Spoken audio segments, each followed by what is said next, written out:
নমস্কার বন্ধুরা, রিশ্রী কিচেনে তোমাদের সবাইকে স্বাগত। আজকে আমি শ্রী শ্রী জগন্নাথ দেবের 56 ভোগের একটি মিষ্টি রেসিপি তোমাদের সঙ্গে শেয়ার করব। এটাকে মগজ লাড্ডু বলা হয়।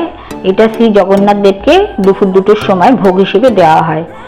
আমি এখানে কড়াতে 50 গ্রাম ঘি নিয়ে নিয়েছি আর তার সঙ্গে নিয়ে নিয়েছি 150 গ্রাম পরিমাণে আটা। এবার এটাকে অল্প অল্প করে ঘিয়ের মধ্যে দিয়ে আটাটাকে ভেজে নিতে হবে। আর এই সময় কিন্তু গ্যাসটাকে একদম লোতে রাখবে আর এটাকে আস্তে আস্তে ভালো করে ধৈর্য ধরে কিন্তু কাজটা করে যেতে হবে। এভাবে ভালো করে ভাজতে ভাজতে দেখবে আটার রংটা কিন্তু পুরো চেঞ্জ হয়ে যাবে আর খুব সুন্দর একটা গন্ধও বেরোবে।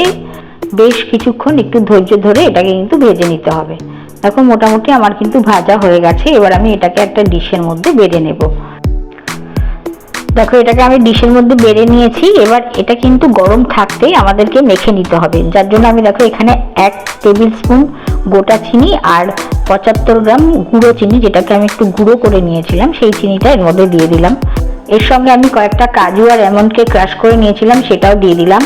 আর হাফ টিস্পুন আমি একটা গরম মশলা, যেটার মধ্যে ছোটো এলাচ, দারচিনি আর জায়ফল একসঙ্গে মিশিয়ে গুঁড়ো করে নিয়েছিলাম, সেটারই হাফ চামচ আমি এর মধ্যে মিশিয়ে দিয়েছি।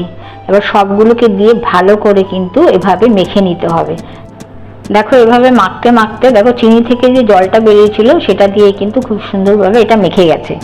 এবার হাতের সাহায্যে এভাবে চেপে চেপে, দেখতে পাচ্ছ আমি এইভাবে নাড়ুগুলো বানিয়ে নিচ্ছি। এভাবেই কিন্তু বানাতে হবে, ভালো করে চেপে চেপে নিয়েই বানাতে হবে। দেখো আমি একটা একটা করে সব নাড়ুগুলোকে এভাবে বানিয়ে নিচ্ছি।